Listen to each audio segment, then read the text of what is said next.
안녕하십니까, 박정호입니다. 종창 토크 시작하겠습니다. 오늘도 김광진 의원님 그리고 김창수 코리아연구원 원장님 나오셨습니다. 안녕하세요. 네, 안녕하세요. 네, 저희 코너 이름이 종창 토크인데 이름 빨리 바꿔야 될 것 같아요.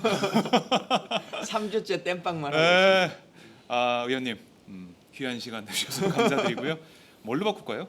투김스 이런 걸로 할까요? 있어요. 아니 저는 고정을 한다는 말을 한 적이 없어요. 그렇게 마음대로 언제든 네, 부르면 올 거라 이렇게 월요일 생각하면 안 되면 돼요. 부르고 싶어요. 뵙고 싶어요. 항상. 3주째 땜빵이라고 하셨는데요. 네. 이런 걸 뭐라 하면 주객이 전도됐다 이러거든요. 무슨 말씀이냐면은 네, 이 우리 김광진 의원님 첫 출연하실 때 3주 전에 네. 장윤선 기자가 어떤 말 한 줄 아세요? 뭐라고 했나요? 김광진 의원 옆에 김창수 있으니까 완전 아재네 이랬거든요. 그랬더니 비교가 되니까. 네, 그랬더니 그 뒤에 만나는 사람들마다 너 확실히 아재더라 이러더라고요. 그래서 땜빵으로 출연해가지고 네. 이제 아재보다도 더 빛나는 위치를 차지했으니까 이게 어. 확실히 주의액이 전도된 거죠. 그러게요. 예, 김광진 의원님이 종창 토크 이름은 종창 토크지만 빛내주고 계십니다. 3주째 하고 계신데 이러다가 고정되실 것 같아요. 그러니까요. 3주째 하는데 3주째 미리미리 말해주는 사람이 아무도 없고 다 전날 저녁에 전화해가지고 월요일 날 나와야 된다. 그것도 아침에. 저희 뭐 스릴 그러니까 있고 좋잖아요. 저는 전화 뭐 전혀 기다려주지 스케줄 않으셨나요? 이런 게 전혀 없다고 생각하시는 것 같아요. 사람들이 오마이뉴스는. 아닙니다, 아닙니다. 저희 댓글을 보니까 미국 버지니아에서 버지니아? 예. 버지니아는 제가 살았던 데인데. 그래요? 박채근님께서 무지 더운 날씨입니다. 화씨 100도. 김광진 의원님 사이다 같은 말씀 부탁해요라고 하셨네요. 화씨 100도면 몇 도입니까? 일단은 거의 있으면 우리 섭씨하고 이렇게 전환해서 생각하려고 하면 안 되고요. 네. 화씨 100도면은 무지하게 덥다. 아마 우리가 35도 정도로 느끼는 아마 그쯤 비슷할 거라고 생각합니다. 굉장히 덥습니다. 그 더운 날씨에 꼭 필요한 사이다 같은 근데 말씀을. 한국도 너무 더워요. 잠을 못 자겠어요. 저 원래 더위를 진짜 안 타는 사람이거든요. 네. 그래서 저는 집에 에어컨도 없어요. 그래요? 예, 선풍기도 안 틀고 그냥 실제 웬만한 그 여름에도 극세사 이불 막 그냥 덮고 자는 스타일로 사는 사람인데 네. 어제는 진짜 덥더라고요. 바람이 안 불어요. 예. 문을 열어놔도. 그래서 진짜 덥구나. 네. 내가 이렇게 더울 정도면 진짜 사람들은 덥겠다 이 생각했거든요. 선풍기를 틀어놓고 자는데 이게 타이머가 고장이 났어요. 그러니까 계속 틀고 잘 수 없으니까 계속 깨는 거예요. 이게 혹시 선풍기가 과열이 돼서 불이 나지 않을까 해서 껐다 켰다 이러고 있습니다. 저는 지금 2주 넘게 인후염에 시달리고 있어가지고 지금은 이제 많이 좀 나아졌습니다. 네. 그래서 인후염에 시달려서 막 열도 나고 뭐 근육통도 생기고 그래가지고 날씨 따뜻한 게 좋습니다. 저는. 그렇군요. 우리 김창수 원장님은 따뜻하게 주무시고 계시고 우리 원장님 제외한 많은 분들은 열대야에 잠을 못 주무시고 계십니다. 사실 저희가 지난주에 사드 배치 관련 국회 긴급 현안 질문이 있어서 제가 취재를 꼭 했었는데 이 현안 질문 보시면서 많은 분들이 정말 열이 나셔서 잠을 못 잤을 것 같아요. 이틀 동안 지켜본 국민들은 무력감, 답답함 이런 걸 느꼈을 것 같은데요. 첫날에 성주 군민들도 오셨더라고요. 오시면서 막 한숨 쉬시고 이렇게 눈 감고 계시고 이런 모습을 제가 봤었는데 이 계속 반복이 됐습니다. 미국 MD 체계 편입 그리고 중국의 경제 보복 가능성 여러 가지 우려 지적들이 제기가 됐는데 황교안 총리나 한민국 국방장관이나 윤명세 외교장관은 계속 부인하면서 똑같은 말만 반복했습니다. 북핵 그리고 북한 미사일에 대비하기 위해서 어쩔 수 없었다 이런 얘기를 했는데 두 분께서는 어떻게 지켜보셨어요? 저는 김광진 의원이 없으니까 참 답답한 국회구나 이런 생각을 했습니다. 그래요? 이 긴급 현안 질문에 의원님이 계셨으면 김광진 사이다 같은 의원은 어떻게 말씀하셨을 보셨는지 텐데. 궁금하더라고요. 사실 사드 얘기 좀 너무 많이 하죠. 매주 나올 때마다 사드 얘기를 하는데 근데 그만큼 중요한 이슈이긴 해요. 그리고 제가 국회가 끝나고 보니까 네. 참 잘못하고 있다라고 하는 것 중에 하나 느끼는 게 대한민국 국회라고 하는 게 그리고 대한민국 언론이라고 하는 게 너무 동네 축구를 하고 있거든요. 사실 지금 3주차, 4주차에 우리가 사드 얘기를 하면 하는 사람도 조금 부담스러워요. 또 이번 주에도 사드 얘기를 해야 되나? 예. 해도 괜찮은 건가? 라고 하는 생각을 사실 갖는데 정말 중요한 이야기라면 3주, 4주가 아니라 날마다도 해야 되는 것이고 그렇죠. 또 그것에 대한 후속 기사도 고민해야 되고 앞으로에 대한 고민도 해야 되고 막 이제 해야 되는데 네. 어느 시기가 지나면 그냥 이 정도는 우리도 할 만큼 했다. 혹은 이미 배치가 시작되는 건데 더 이상 얘기해서 뭐 하리라고 하는 것으로 넘어가고 또 새로운 이슈가 하나 그냥 뻥 하고 터지면 그렇죠. 거기에 동네 예. 축구 하듯이 그냥 모든 언론과 모든 정치인이 달라들어서 기존의 현안들에 대해서는 그냥 넘어가 버리잖아요. 그냥 그 공만 따라가는 예. 그런 모습. 국정교과서 그렇게 네. 얘기를 하다가 지금 국정교과서에 기억자도 꺼내는 사람이 없잖아요. 테러 방지법 필리버스터하고 뭐 그렇게 했지만 네. 테러 방지법 시행령이 만들어지고 나서 지금 사실 어떻게 하는 얘기하는 사람이 없거든요. 바로 뭔가를 바꿀 수 없더라도 계속 얘기를 해야 되는 것인데 우리가 그러지 못하고 있는 것이 아닌가라고 하는 생각들. 특히나 이제 저도 정당인이고 저희 당이 지금은 좀 바뀌게 됐습니다만 선거의 민의로 보면 제1야당일 뿐만 아니라 제1정당으로 여소야대를 국민들이 만들어 주셨는데 제가 낙선한 의원으로서 항상 생각 중에 하나가 난 정치 평론가로 안 살고 정치인으로 살아야겠다 이 생각을 많이 가져요. 네. 근데 그게 결국은 이거거든요. 오늘 나온 신문을 분석하고 얘기하는 것은 정치 평론가가 할 일인 거고 내일 나올 신문에 어떤 기사를 실을 거냐라고 하는 것은 정치인이 만들어가는 건데 요즘 정치인 분들 뭐 저도 짧게 정치한 사람이 무슨 정치인 얘기하기가 참 그렇습니다만 네. 그냥 정치 평론가 같은 느낌들이 많이 들어요. 앞으로 국민들에게 내일의 기사는 내일의 한국에 대한 모습은 어떻게 만들어갈지를 함께 좀 네. 구상했으면 좋겠다는 생각이고요. 서두가 길었습니다만 네. 네. 사드와 관련해서 아직 끝난 것이 아닙니다. 그리고 정작 배치가 시작된 것도 아니고 그렇죠. 미국이 예산상으로 봤을 때도 올해 예산에 지금 사드의 이전 부분을 예산 수반을 하고 있지 않기 때문에 네. 미국 자체도 한 2018년 정도쯤을 생각하고 있을 거예요. 근데 지금 돌이킬 수 없는 상황을 만들고 싶어서 이렇게 양국 정부가 그냥 진도만 빨리 빼고 있는 거지 않습니까? 네. 그래서 충분히 더 많은 고민이 필요할 수 있는 것이다. 그리고 또 하나는 이러한 그 행위들이 의사 표현이라고 하는 것들이 원점에서의 모든 것을 되돌릴 수는 없을지라도 협상에 임하는 사람들에게 일종의 근거라고 하는 것을 협상의 근거를 줄 수도 있는 것이고 네. 또 하나는 대한민국 정부를 상대로 해서도 이렇게 그냥 막무가내로 밀어붙이면 되지 않는다라고 하는 것을 명확하게 인식시켜 줄 수 있어요. 국민들의 뜻을. 그래서 네. 더 많은 국민들의 참여와 동참이 필요하다라고 하는 말씀 먼저 좀 드리고 싶습니다. 네, 원장님. 그 이제 정부에서 답변하는 거를 네. 이제 대부분 다 들었습니다. 그래서 많은 시간을 할애해 가지고 그 녹화된 것들을 다 봤습니다. 예, 예. 총리하고 국방장관, 외교장관 대부분 이 답변을 했습니다. 근데 그걸 보면서 이분들이 이제 답변한 것들의 한 60~70%는 북한의 위협을 이야기하는 거였습니다. 그랬습니다. 예, 그래서 뭐 어떤 이야기를 이야기할 때마다 북한 위협이라는 것은 만능 답변이었습니다. 그래서 이걸 보면서 이제 사드 배치를 이렇게 조기 강행한 또 다른 이유가 있겠구나 하는 생각이 들었습니다. 그러니까 사드 배치에 대한 조기 강행에 대해서 네.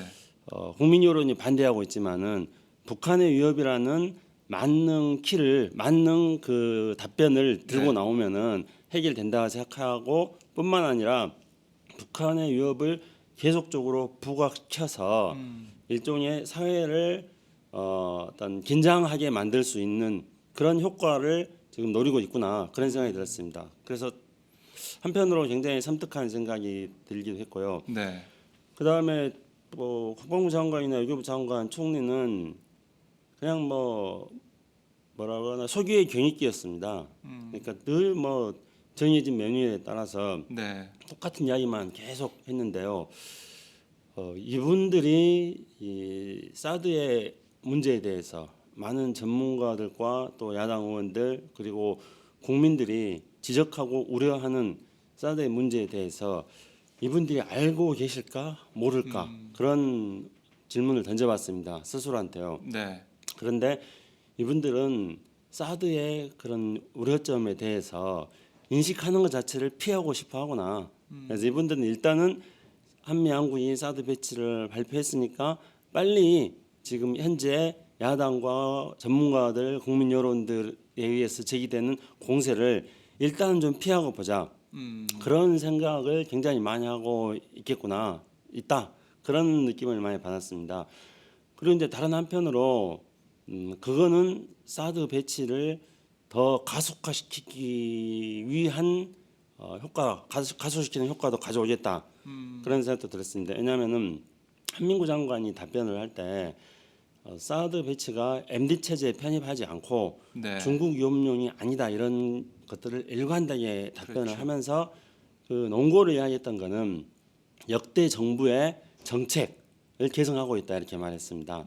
그래서 그 역대 정부의 정책은 김대중 정부 때부터 한국이 미국의 MD 체제에 편입할 것을 요구해왔는데 김대중 정부는 미국 MD 체제에 한국이 편입하는 것이 한반도가 종심이 너무 짧고 그리고 군사 기술적으로도 효용성이 낮기 때문에 MD 체제에 편입하지 않았는데 네. 그리고 한국이 자체적인 미사일 방어 체제를 구축하기 위해서 KMD라는 한국형 네. 미사일 방어 체제 이걸 구축해 왔는데 이 정책을 지금 정부도 계속 따르고 있다. 그렇기 때문에 이 정부의 정책으로 보더라도 네.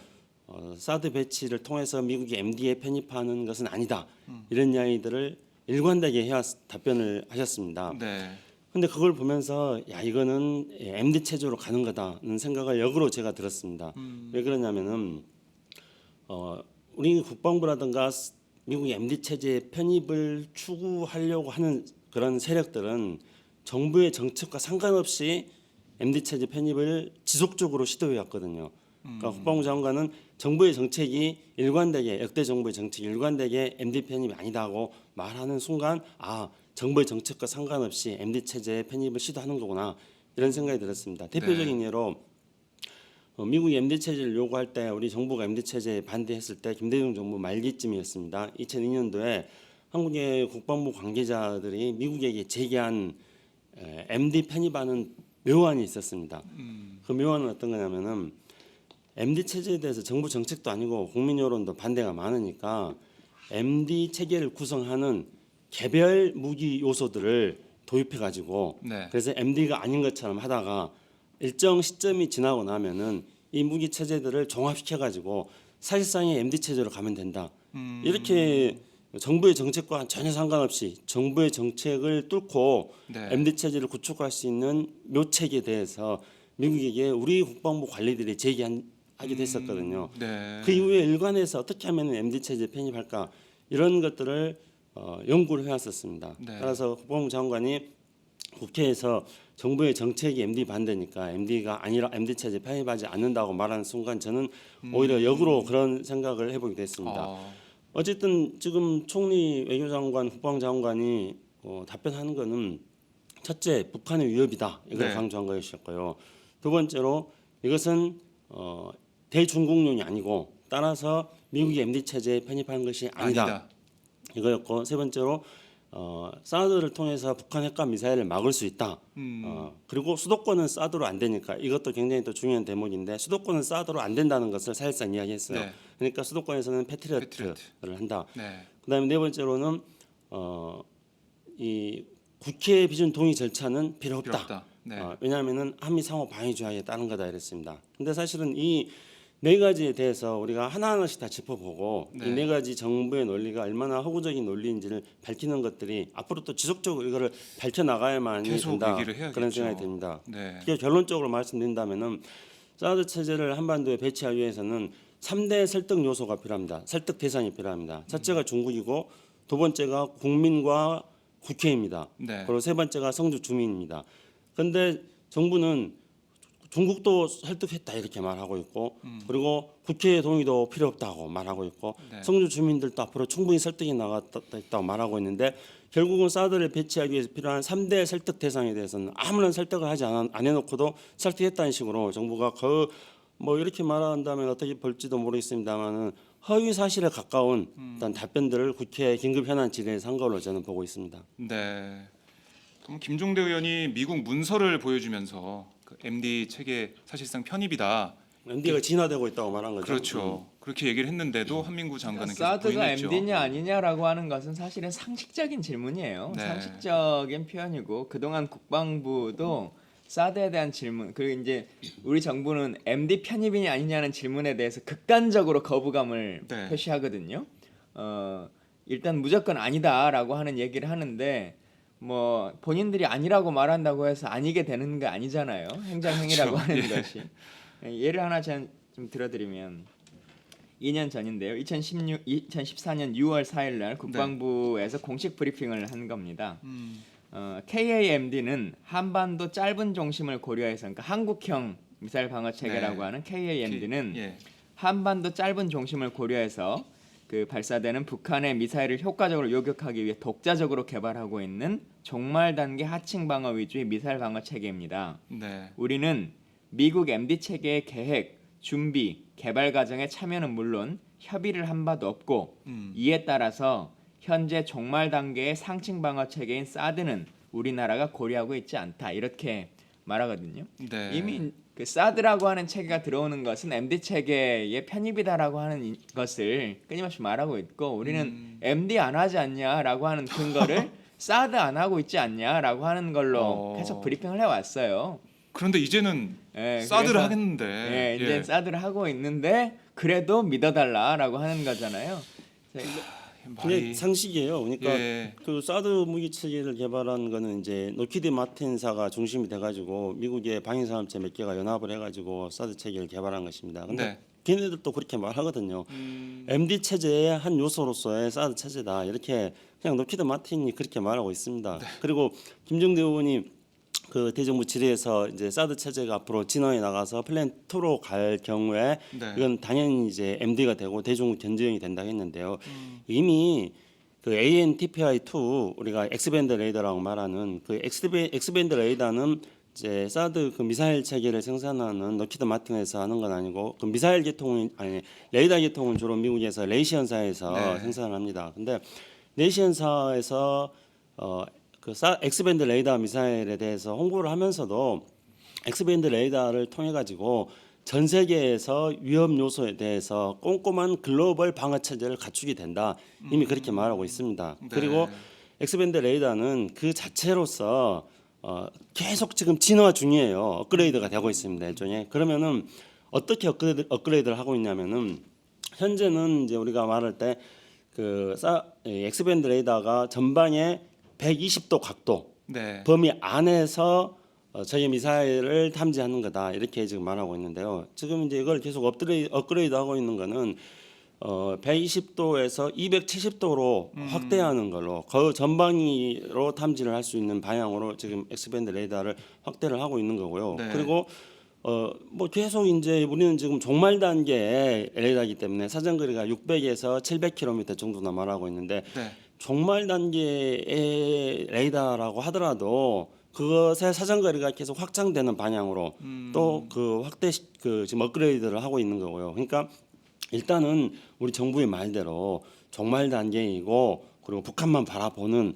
어떤 그 레이더 엑스밴드 레이더를 성주에 배치하더라도요. 그것이 어느 순간 어느 순간 그 탐지 범위가 각도가 넓어지고 거리가 길어지는 방향으로 업그레이드 될지 우리는 그거를 알 수 없는 거거든요. 그렇기 때문에 그렇죠. 사드 체제를 가지고 자꾸 MD가 아니다 정부가 말하는 거는 그냥 뭐 손바닥으로 하늘 가리기용인 거죠. 면병인 거죠. 일시적 면병인 거죠. 연피용이다. 그러니까 요즘은 이제 거의 군사 용어들이 엄청나게 쏟아져 나오니까 그 이명박 대통령 시절에 사람들이 이명박 대통령이 역설적으로 민주주의를 아르킨다라고 하는 것처럼 박근혜 정부 들어서 네. 거의 대부분의 국민들이 이제 뭐 무수단이니 뭐 노동 미사일은 몇 맞아요, 킬로를 맞아요. 날아가니 예. 뭐 사드의 사드. 종말 단계는 몇 킬로니 뭐 이런 것들을 다 알게끔 뭐 되는 군사 정보를 그냥 다 쏟아주시는데 군사 정보 전문가가 되고 있는 건가요? 근데 사실 이런 것도 참 무의미한 얘기예요. 그 네. 중요한 얘기들은 아닌데 이거 하나는 조금 용어적 설명을 해드리면 좋을 것 같아요. 네. KAMD라고 하는 것과 MD라고 하는 것이 무슨 차이가 있길래 그리고 그게 어쨌든 저쨌든 한반도에서 그거 막아준다는데 필요한 거 아니냐? KAMD든 MD든 네. 그게 뭐 무슨 얼마나 큰 차이가 있는 거냐라고 음. 하는 논쟁이 있을 수 있는 거죠. 네. MD를 한반도 전구에서 사용하면 그게 KAMD가 되는 것이냐라고 하는 것은 전혀 다른 의미입니다. 그러니까 MD라고 하는 것은 미국의 본토 방어를 위한 기본적인 미사일 방어 체계지 않습니까? 예. 김정대 의원이 말하는 것처럼 원래 MD라고 하는 것은 미국 본토 방어용 MD 체계가 있고 그리고 각각 미국이 이제 자기들이 세계 경찰로서 네. 생각하기에 이 지역과 지역 뭐 동아시아 지역 아니면 유럽 지역 뭐 이런 지역을 나눠서 태평양 지역을 나눠서 그 지역별 MD 체계라고 하는 것을 이제 두 개를 구분해서 운영해 왔었는데 네.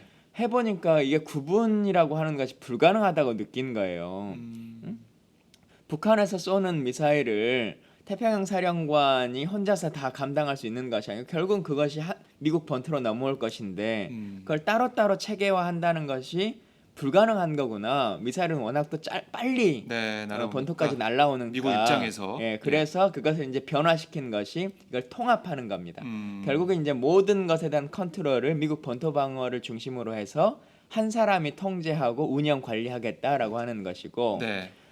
우리 이제 한반도에 놓는 엑스밴더 레이더든 아니면 어떤 그 정찰기든 이런 것들을 각각의 지역에 포진해 놓고 있는 단말기 형식으로 사용해서 모든 것을 중앙 집중식에 컨트롤을 하겠다라고 하는 거거든요.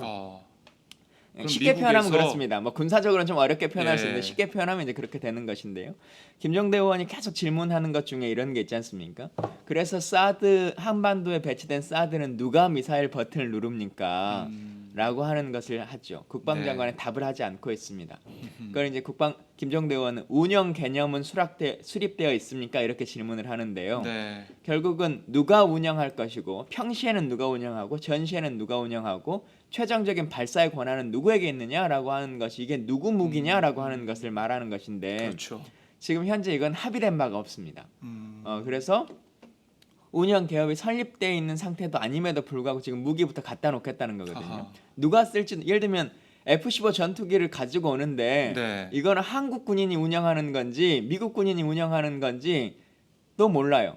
그리고 전쟁이 나면 발진에 대한 명령권자는 네. 누가 주한미군 사령관이 내리는 것인지 합참의장이 내리는 것인지 7공군 사령관이 내리는 것인지 결정하지도 않은 상태에 일단 무기만 비행기를 가져오는 거예요. 예. 갖다 놓으면 나중에 필요한 때 쓸 수 있지 않겠느냐라고 그리고 이거 미국 비행기니까 네. 그냥 우리가 먼저 좀 갖다 놓을게 나중에 필요하면 쓰자라고 하는 것만 합의하고 너희가 대신 우리가 비행기를 놔둬야 되니까 비행장 하나만 좀 얼른 만들어주라라고 하는 얘기만 하고 있는 거거든요.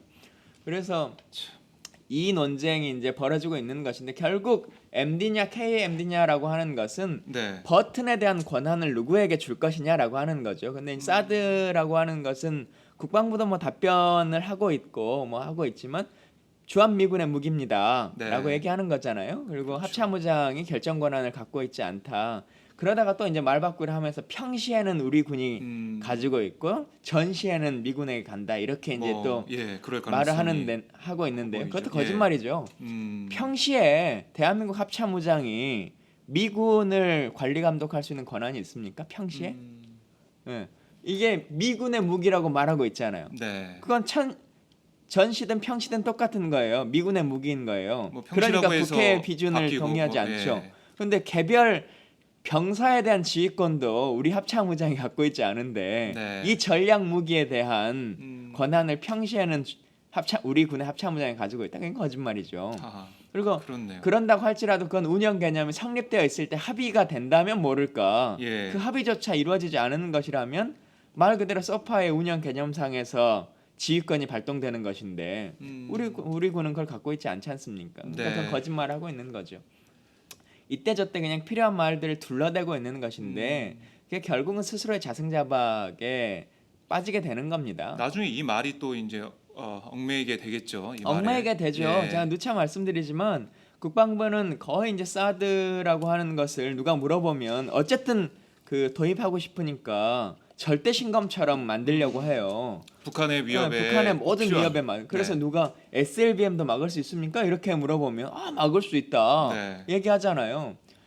이 원장님 김창룡 말씀하신 것처럼 이 레이더가 북한만을 고정하고 있어서 중국도 대상이 아니고 다른 지역이 문제되지 않는다라고 하는데 네. SLBM은 잠수함이잖아요. 바다로 오잖아요. 그렇죠. 휴전선을 넘어서 오는 게 아니에요. SLBM이. 예. 그러니까 동쪽을 보든지 서쪽을 보든지 해야 되는 거잖아요.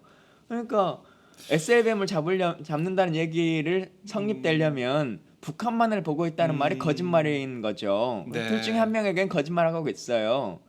그런 일들이 벌어지고 무스탄도 막을 수 있다. 은하도 막을 수 있다. 노동도 막을 수 있다. 네. 다 막을 수 있다고 하는데 결국은 또 안 되니까 패트리어트 필요합니다라고 하는 얘기를 또 하는 네. 거잖아요. 수도권을 위해서는 수도권만을 위해서가 아니에요. 네. 저층 방어라고 하는 것이 불가능하다는 것을 아니까 네. 상층 단계 고층 고고도 미사일이잖아요. 고고도 미사일 방어 체계니까. THAAD니까 네. 하이 어티튜드잖아요. 그러니까 이 이말 어떻게 저말의 보면은 거짓말들을 계속하고 있는 거죠. 그냥 그때 그 위기를 모면하기 위해서 예. 말을 하고 있는데 우리가 이게 조합을 해 보면은 말이 안 맞거든요. 앞뒤가. 말은 다 기록에 남습니다. 그러니까 이 박근혜 대통령도 그러더라고요. 21일에 NSC 그 회의에서 이런 얘기를 했습니다. 국가와 국민의 생명을 지키기 위한 어쩔 수 없는 선택이다. 사드 배치가. 사드 배치 외에 북한의 미사일 공격으로부터 국민을 보호할 수 있는 방법이 있다면 제시해 달라. 그러니까 이 방법밖에 없다는 거죠. 이것밖에 없으니까 나를 따라와라. 정부를 믿어달라 이런 얘기인데요. 어떻게 들으셨습니까? 정말 없나요? 그러니까 어떤 국가 전략이 필요하고 네. 그리고 국가 전략에는 합리적인 무기 체제를 구축하는 것도 필요하고 네. 또 국제 사회하고 공조 체제를 강화하는 것도 필요하고 음. 또 국민들의 여론을 통합해 나가는 방식으로 정책을 결정하는 것도 필요합니다. 근데 박근혜 대통령은 이 세 가지를 다 하지를 않으셨어요. 세 가지를 다 않으셔놓고 뭐 북한의 핵과 미사일에 대해서 사드 말고 다른 방법이 있으면은 대안을 제시해달라 그랬으니까 참 답답한 노릇이죠. 많은 전문가들이 이명박 박근혜 정부 때 대북 정책에 대해서 이렇게 이야기를 했습니다. 이제 이명박 박근혜 정부의 대북 정책 또 오바마 대통령의 대북 정책은 일단은 무시하는 겁니다. 북한의 핵과 미사일을 폐기시키는 그 가장 합의에 이른 것은 2005년에 있었던 9.19 공동성명입니다. 네. 그리고 2007년 남북 정상회담에서 3자 또는 4자의 어떤 평화협상을 하기로 했었습니다. 그래서 이 9.19 공동성명과 3자 또는 4자의 평화협상을 추진해 나가는 것 이것이 북한의 핵과 미사일을 폐기시키는 지금까지 가장 근접한 방법입니다. 그리고 이것을 하기 위해서 중국, 미국과 외교를 했었고요.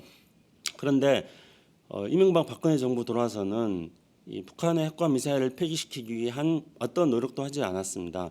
전략적 인내라는 미국의 오바마 정부의 정책을 이명박 박근혜 정부는 충실히 따라갔던 것이었죠.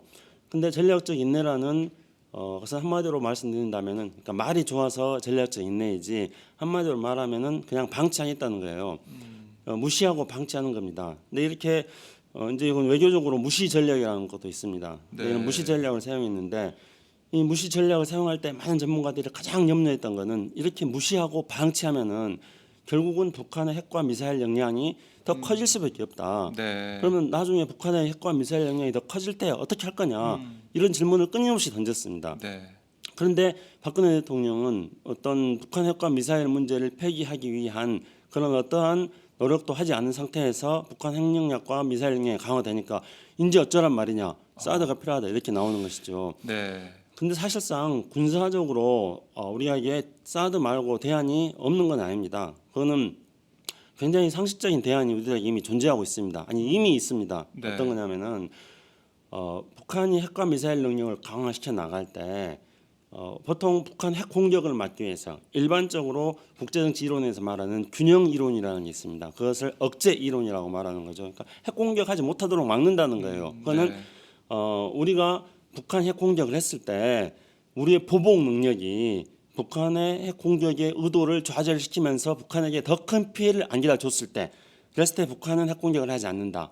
이게 이제 억제 이론입니다. 예. 그러면은 그 한미 양국은 이미 튼튼한 억제 능력을 가지고 있습니다. 우리가 언론을 통해서 늘 보다시피 네. 한미 군사훈련 같은 경우를 할 때 그럴 때 괌에서 첨단 무기들이 날라와 가지고 북한에게 군사적 시위를 하는 거 아닙니까? 그거는 뭐냐면은 너희들 핵공격 할 경우에는 너희들은 완전히 초토화될 것을 각오해라.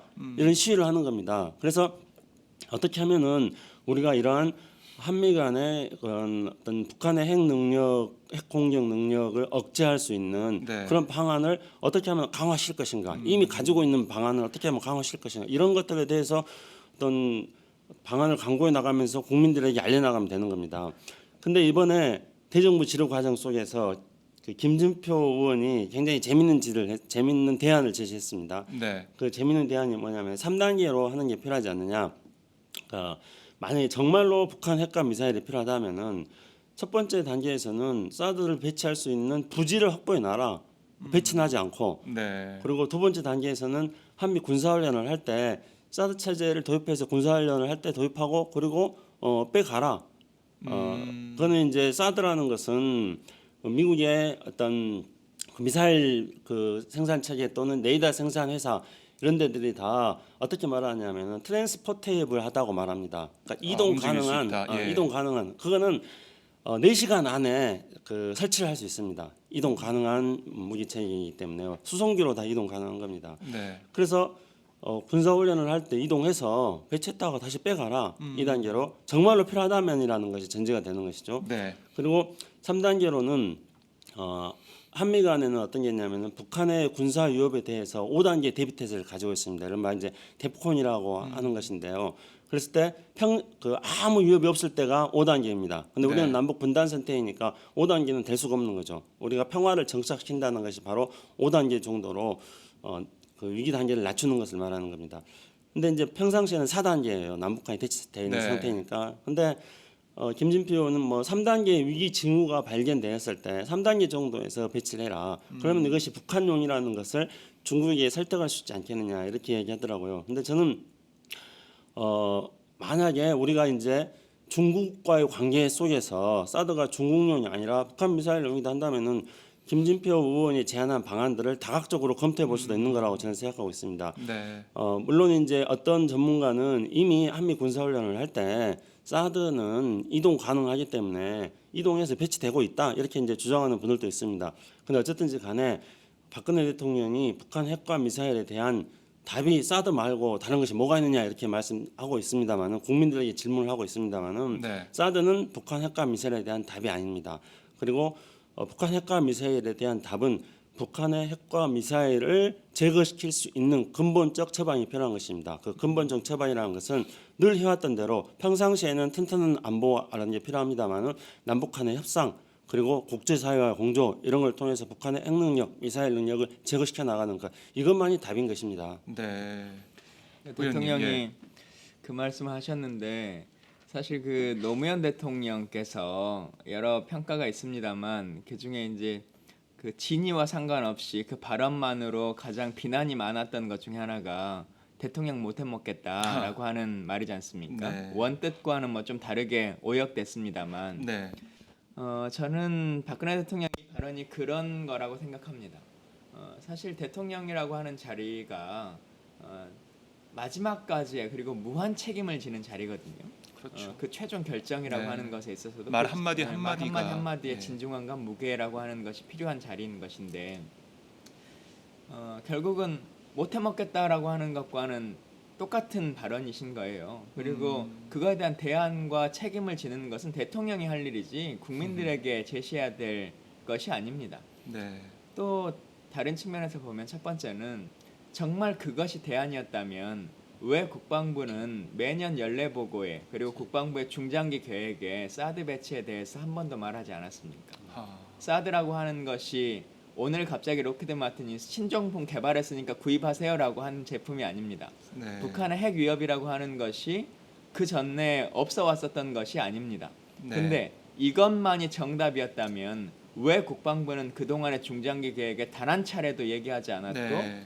지금 작년 제가 국회에 있은 그 시기까지 3개월, 4개월 그 전만 해도 미국의 요구도 없었고 당연히 논의도 없었고 그래서 결정된 바도 없다라고 네. 하는 쓰리노 정책을 일관해 왔었습니까? 네. 그건 대한민국 정부가 박근혜 대통령 취임한 지 2~3달밖에 되신 분 아닙니다. 네. 3년이 넘게 집권을 하고 있고 국정에 대해서 매년 군 통수권자로서 행정행위를 집행하고 계십니다. 그동안 3년간 무슨 일을 했습니까? 사드라고 하는 것이 없는 상태에서 대한민국을 방치하셨습니까?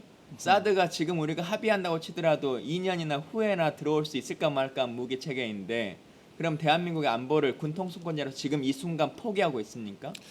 네. 그러지 않는 거잖아요. 네. 자, 의원님, 아까 저희가 예. 박근혜 대통령의 사드 말고 다른 대안이 있으면 제시해 달라 여기에 대한 좀 답변을 듣다가 잠시 멈췄는데요. 그 부분은 잠시 좀 더 말씀을 해주시겠습니까? 예.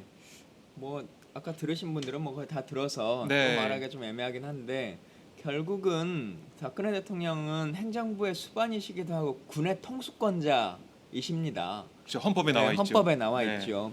그리고 매년 국방 중장기 계획을 보고받고 최종적으로 서명하시는 분이거든요. 근데 이 사드라고 하는 것만이 유일하게 북한 핵 위협을 막을 수 있는 무기 체계라고 한다면 네. 그렇게 국민들에게 제시하고 다른 대안이 없다라고 하는 없다. 것을 얘기하시려면 그동안 집권 3년간 국방 중장기 계획에 왜 한 번도 사드 무기 체계를 담아내지 않았습니까? 그러면 군 통수권자로서 3년간 국방을 방치하고 그냥 북한 핵 위협에 대한민국 모든 국민들을 그대로 둔 것입니까? 그러지 않는 거지 않습니까? 네. 사드 무기 체계가 2년 후에나 들어올 수 있을 겁니다. 합의가 바로 정상적으로 이루어진다 치더라도. 그렇죠. 그럼 2년간 대한민국은 못 막네요. 아무런 대응을 하지 않고 있습니까? 네. 그렇게 되네요. 65만 장병들은 예. 그냥 놀고만 있는 겁니까? 그러지 않는 거죠. 군 통수권자로서 이 장병들에게 이렇게 부끄러운 얘기를 하시면 안 되는 겁니다. 아하. 그리고 우리가 중층 단계에 사드는 네. 약간 고층입니다만 그리고 중층과 고층 정도를 생각해서 도입하고 개발하고 있는 무기 체계가 또 많이 있지 않습니까? 그렇죠. 예. LSAM도 있고 MSAM도 있고 그 연구개발비로만 1조 원 가까운 예산을 네. 국방부가 국민의 세금을 통해서 사용하고 있는데 그 연구개발자들에게는 무슨 얘기를 할 겁니까? 사드 들어오면 LSAM과 MSAM은 개발하지 않을 겁니까? 네. 그게 연구개발비만 1조고 실제 CF까지 만들려면 3, 4조 원 가까운 돈이 더 투입될 것인데 네. 중장기 계획에서 뺄 겁니까? 그렇지 아. 않는 거잖아요. 또 다른 측면 하나는 네. 이것만이 북핵 위협을 막을 수 있다라고 하는 겁니다만 제가 누차 말씀드리지만 사드는 이 요격 미사일이라고 하는 걸 북핵 위협 절대 막을 수 없습니다. 북한이 대한민국에 사드가 배치됐으니까 우리는 이제 핵 개발을 중단해야겠다 이렇게 생각할 겁니까? 그렇게 생각이 들 거라고 생각 드세요? 아닙니다. 북핵의 위협이 막아집니까? 두 번째는 네. 요격 미사일 체제를 갖췄으니까 48발을 우리가 갖추고 있는데 그 48발이라고 하는 것이 도입돼 들어오면 우리가 북한이 쏘면 네. 다 대한민국이 맞춰서 없앨 테니까 우리는 쏠 필요가 없다라고 북한이 생각할 겁니까? 그렇지 않는 거잖아요. 그렇죠. 그러니까 사실은 북핵의 억제력과는 효용성이라고 하는 것이 거의 의미 있는 것이 아닙니다. 그렇네요. 그래서 예. 이 날라오는 산탄에 대한 최소한의 자구적 요소는 될 수 있을지 모를지라도 이것이 북한에 대한 억지력을 갖춘다거나 네. 하는 것은 전혀 무의미한 것이죠. 그래서 대통령은 조금 더 진중한 발언으로 말씀을 해줬으면 좋겠다. 그리고 장병들을 모욕하는 식의 이런 처사는 저는 온당한 군통수권자의 모습이 아니라고 생각합니다. 그러게요. 저도 뭐 군대를 다녀왔지만 지금도 이 시간에도 우리 장병들이 우리 안보를 지키고 있습니다.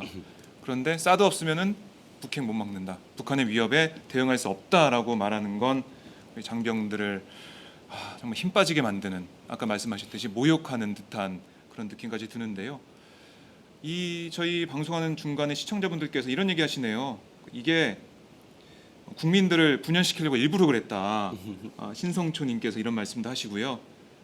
참 그리고 2년도 안 남은 한 줌의 권력들이 국가와 국민의 중차대한 미래를 독단적으로 결정한단 말입니까?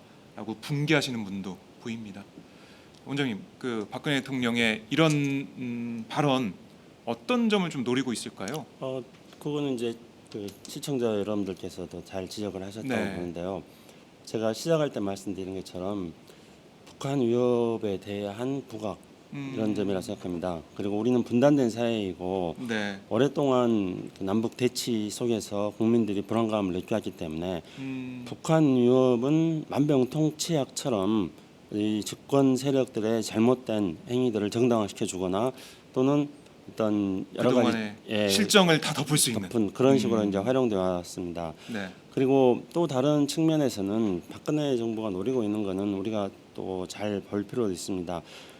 북한의 핵과 미사일 위협에 대해서는 실존하는 위협입니다. 네. 그리고 이것에 대해서 국민들은 위협을 느끼고 있습니다.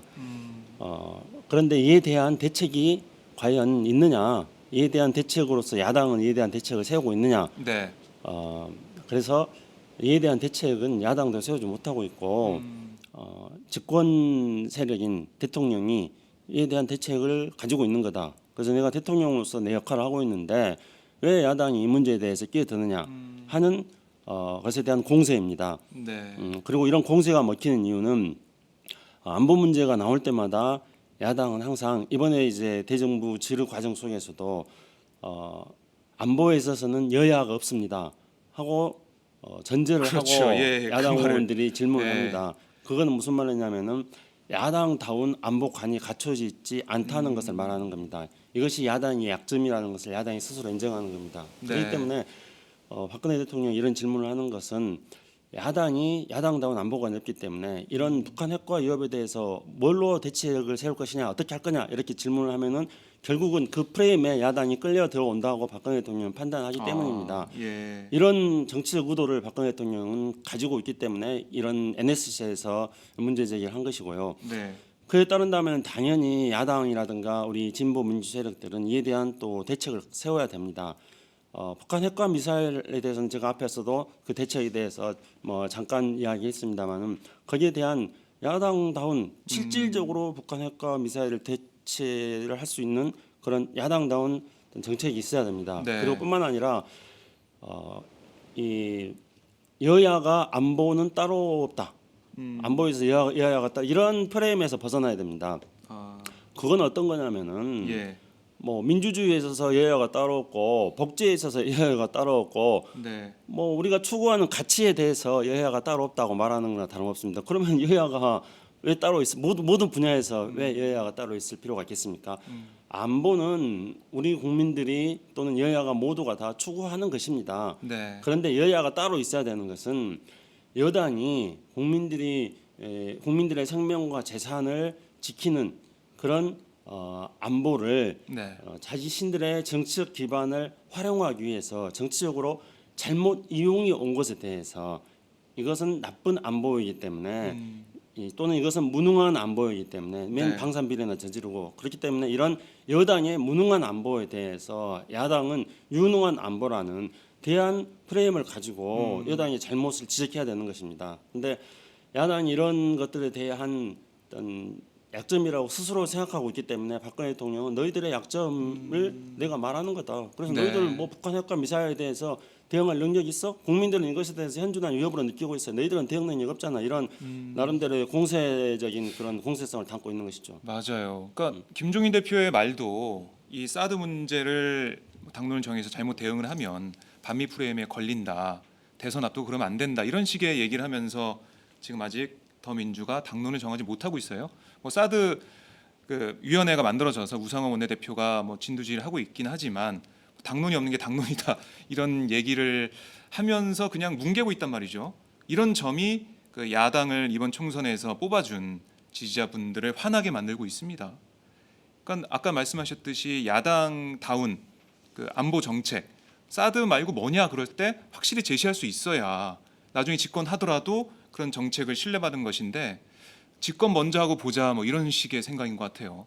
그 프레임에 안 걸리고 집권을 어떻게 해서 잘해보자 그러니까. 이런 것 같은데 근데 이게- 이제 그 대안은 이미 김광진 의원의 말씀 네. 그리고 또 제가 하는 이야기 속에서 여러 가지 대안들이 있습니다. 그렇죠. 그러니까 무기 체계라는 것으로 국한시켜서 본다면은 KMD라든가 LSM이라든가 이런 것들을 빨리 정착시키는 것 네. 그리고 어떤 북한에 대한 일종의 핵우산, 핵 억제력 이런 것들을 유지시켜 나가는 것 이런 어떤 그 군사적 대응을 해야 되는 게 필요할 뿐만 아니라요.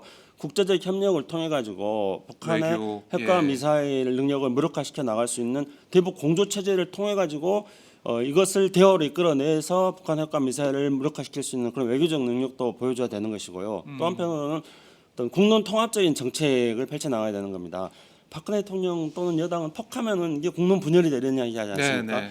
박정희 대통령이 매번 총력 안보를 이야기했던 것을 어쩌면 그렇게 연상시키게 하는 발언을 하시는지 모르겠는데요.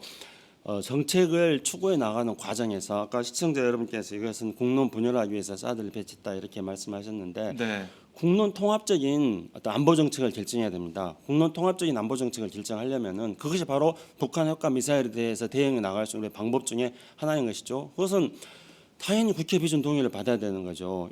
일본 같은 경우에는 이제 많은 이야기를 했습니다마는 그 레이더 체제를 배치하는데 네. 뭐 수차례에 걸친 청문회를 하고 그리고 장소를 결정하기 전에 이미 그 장소에 가서 그렇게 얘기한 겁니다. 그러고 나서 지방자치단체에서 좋아 레이더 배치도 돼 하고 결정을 하니까 3개월 만에 신속하게 배치하는 거였거든요. 네. 사전 여론 정비 작업이 다 있었던 거였고요. 그리고 우리는 지금 국방부 장관이 계속 한미 상호 방위 조약 때문에 네. 이미 그거는 국회에서 다 비준 동의된 거니까 사드에 대해서 별도의 동의는 필요 없다고 말하고 있습니다. 근데 하나의 어떤 모법이 있다 하더라도요. 이미 네덜란드 같은 경우에도 핵을 배치할 때 모법이 있어도 새로운 법을 만들어 가지고 국회 동의를 거쳤던 거였고요. 또 이번에 얼마 전에 그 미국 MD 체제에 대해서 루마니아도 그것을 도입하는데 네. 미국과 법적인 절차들 다 밟아 나갑니다. 근데 이번에 사드 같은 경우에는 한미 상호 방위 조약에서 이야기하고 있는 한반도 방위와 서태평양 일대 방위의 범위를 넘어서서 중국에 대한 새로운 어떤 위협 요인으로서, 그러니까 우리 정부가 이것이 북한용이라고 아무리 말한다 아무리 하더라도 말을 해도 중국이 네. 위협을 느끼고 있지 않습니까? 그 그렇기 당사자가 때문에 위협을 느끼고 있는데 그러니까 아니래요. 한미 예. 상호 방위 조약의 범위를 넘어서는 문제를 야기시키는 것입니다. 그렇기 때문에 당연히 이것에 대해서도 또 국론 통합적인 정책 결정을 하려면 국회의 동의를 밟아야 되는데 네. 이런 절차를 추구할 때 그러니까 무기 체제라든가 외교라든가 국론 통합적인 절차를 추구해 나가는 것들이 북한의 핵과 미사일에 대해서 우리가 대응해 나갈 수 있는 우리의 대책인 것이고 그것이 네. 바로 우리의 유능한 안보 정책이 되는 것입니다. 다른 나라 국회 동의 말씀하시면서 이제 다른 나라 네. 예를 드셨는데요. 사실 다른 나라 예까지 가지 않더라도 대한민국 안에 이미 소파라고 하는 것이 맺어져 있습니다만 헌법상에 명시되어 있습니다. 국제적으로 훨씬 중요한 사건이 벌어지거나 아니면 대한민국의 경제적인 부담이 야기될 때 국회 비준을 요구하도록 되어 있죠. 비준 네. 동의를 구하도록 되어 있죠. 그래서 우리가 주한미군과의 토지 공유와 관련한 협약, TPP 협약을 맺을 때나 아니면 용산 기지 철거와 관련해서 YRP 협약을 맺을 때 그때 네. 전부 다 소파 개정 안에 있는 것입니다만 따로 국회 비준을 받았습니다. 그래서 이미 대한민국 안에서도 네. 국가의 어떤 정도 예산 수반이 포함될 때는 그것을 하도록 되어 있는데 지금 이걸 빠져나가려고 어떤 꼼수를 쓰고 있냐면요. 아까 버튼을 누가 누를 거냐라고 하는 운영 개념도 설립되어 있는 상태가 아니라고 제가 말씀드렸지 네. 않습니까? 두 번째는 예산이 얼마가 될지를 아무도 지금 예산서를 뽑아보지 않은 상태로 있습니다. 하. 왜냐하면 상식적으로 지금 예산을 뽑아보면 돈이 많이 들 것 같거든요. 그렇죠. 그러면 국회 비준이라고 하는 것을 안 받고 넘기기에는 어려울 것 같아요. 그러니까 일단 예산서를 안 뽑는 지금 방법을 취하고 있습니다. 참. 그 포대 부지에다가 그냥 올려만 놓으면 된다. 무기체계 하나만 네, 가져오면 네. 된다라고 뭐 하는 쉬운 것처럼 얘기를 하죠. 그러니까 일반 부지에 탱크 하나만 가져다 네. 놓으면 되는 건데 뭘 또 이런 생각을 하느냐라고 말하고 있는 거예요. 근데 미군의 육군 교범에도 보고 또 로키드 마틴이 만들어 놓은 기본적인 배치도라고 하는 것이 있을 거 아니겠습니까? 네. 사드가 있기 위해서는 어떠어떠한 공간들이 필요하다. 뭐 그게 안전구역이나 뭐나 이런 것을 제외하더라도 실제적으로 무기를 세팅하려고 하는 철책선 안의 공간이라고 하는 것이 필요한 거죠. 그렇죠. 그게 35,000평 정도 되거든요. 그런데 그 산꼭대기 포대만 하면 네.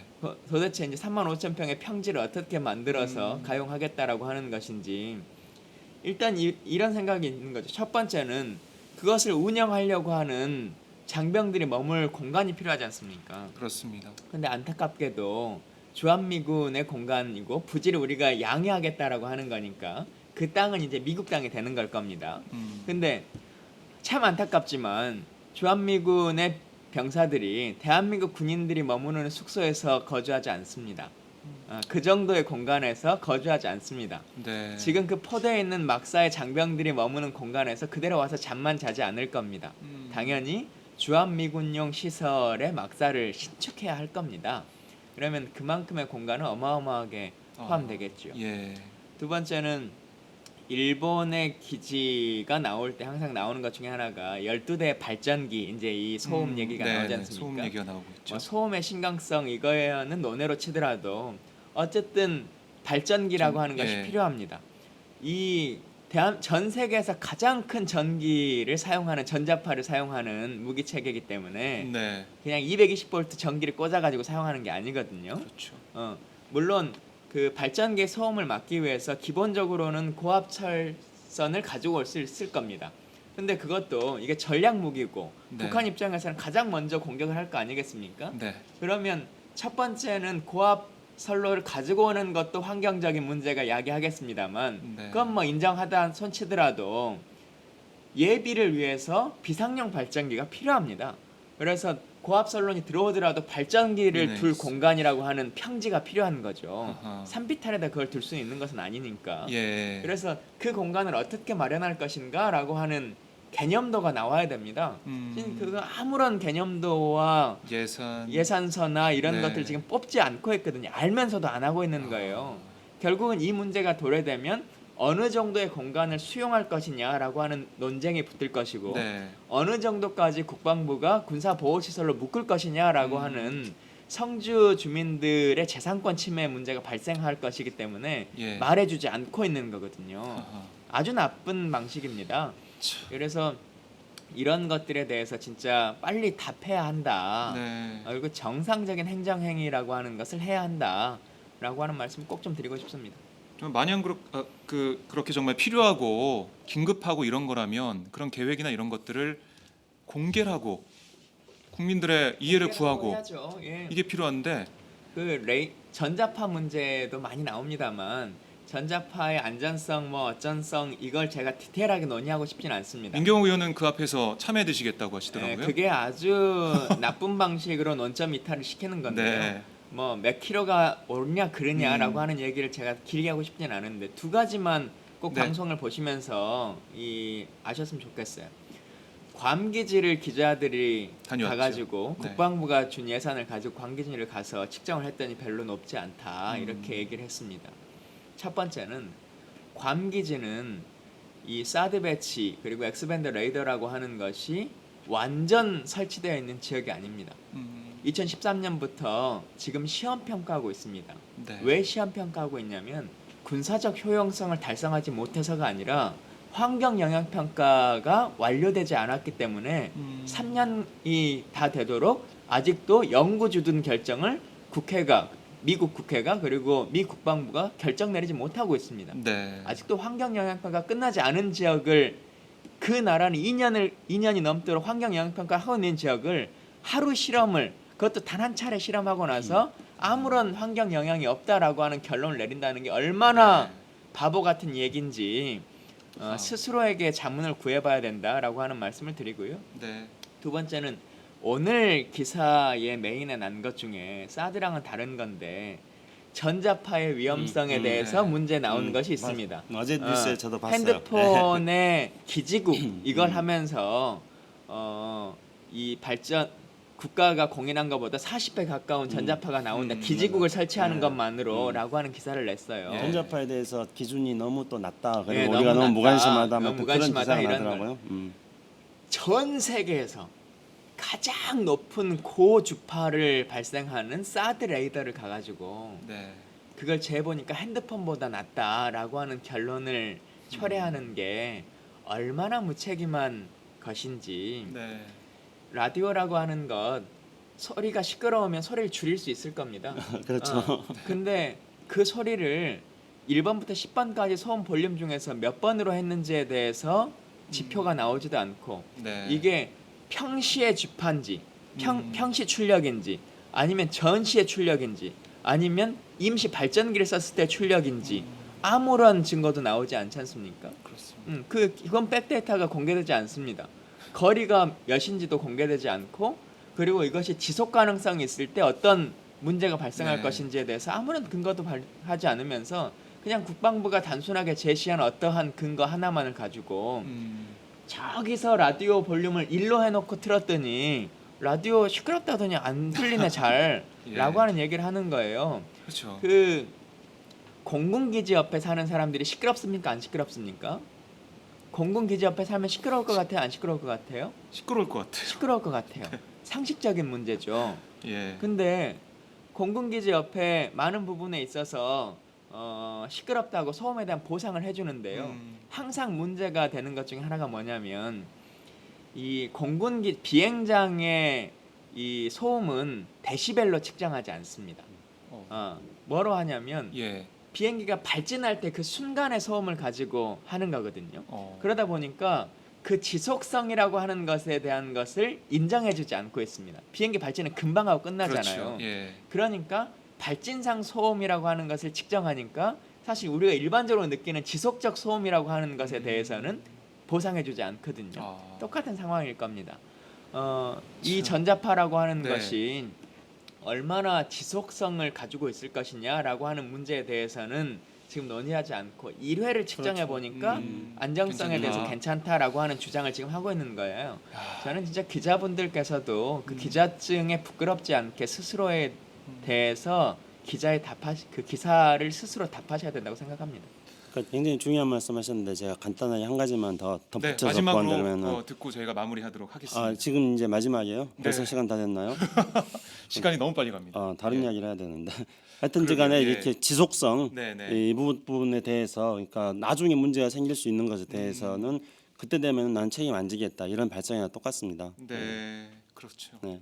자, 저희가 지금 1시간 가까이 진행을 했는데 다뤄야 될 게 아직 남아 원래 있습니다. 시작할 때는 그 외무상 얘기를 하기로 네. 맞아. 그 이야기. 아세안 지역 안보 포럼에 못했네요. 윤병세 외교장관과 왕이 음. 외교부장이 어제 만난 그 얘기를 해야 되는데 중국이 많이 화가 났잖아요. 네. 그 잠깐 정리를 하고 저희가 마치도록 할게요. 예, 원장님 네, 정리해 주시고 그러니까 아세안회의가 아니라 아세안 지역 안보 지역 포럼 안보 ARF ARF죠. 아세안 지역에서 군사적 실력 구축을 하기 위해서 매우 초보적인 수준입니다만은 아주 중요한 회의입니다. 네. 근데 거기서 보통 이제 다자간 회의니까 다자간 회의 여러 나라 외상들이 모이는 회의를 하는데 그 중에 이제 두 나라들끼리 양자간 회담도 합니다. 근데 그렇죠. 이번 이제 회담에서 중국의 왕이 외교부장이 굉장히 강력하게 이제 항의를 한 것이죠. 근데 뭐 간단하게만 말씀드린다면은 네. 중국이 항의가 없을 것이다. 중국에 대해서 그동안에 여러 차례 설득을 했다. 네. 이렇게 지난 국회 질의 과정 속에서 답변을 했거든요. 외교부 장관이. 예. 그런데 국회에 답변을 하고 우리가 흔히들 단시간이라고 말할 때 그 답변의 기록지에 잉크도 마르기도 전에 중국의 왕 외교부 장관은 양자회담에서 통상적으로 서로 좋은 말, 그러니까 우리가 네. 보통 외교적이라고 하잖아요. 그렇죠. 이렇게 좋은 말을 하는 관례를 뛰어넘어서 외교적 관례를 뛰어넘어서 굉장히 강력하게 항의를 했다는 것은 그렇습니다. 사드 배치가 중국의 반발을 가져온다는 많은 국민들의 우려가 현실로 이미 지금 되고 있다는 것을 증명해주고 있다고 봅니다. 네, 바로 뭐 거짓말이 드러난 거죠. 네, 자, 이 ARF 문제는 저희가 다음 주에 시간이 되면 네. 다시 한번 정리를 쭉 해보도록 하고요. 오늘 두 분 고생 많으셨습니다. 댓글 보니까 이 아침에 반가운 얼굴들 봤다 하시면서 황선영님께서 좋아해 주시고 두 분 응원합니다라는 댓글도 보이고 두 분의 인기가 사장님 순천 사시는 분인데. 아 그래요? 와 지역구 주민들의 이름도 다 알아요. 아, 야 역시 대단하네요. 유능한 정치인의 자질이 있습니다.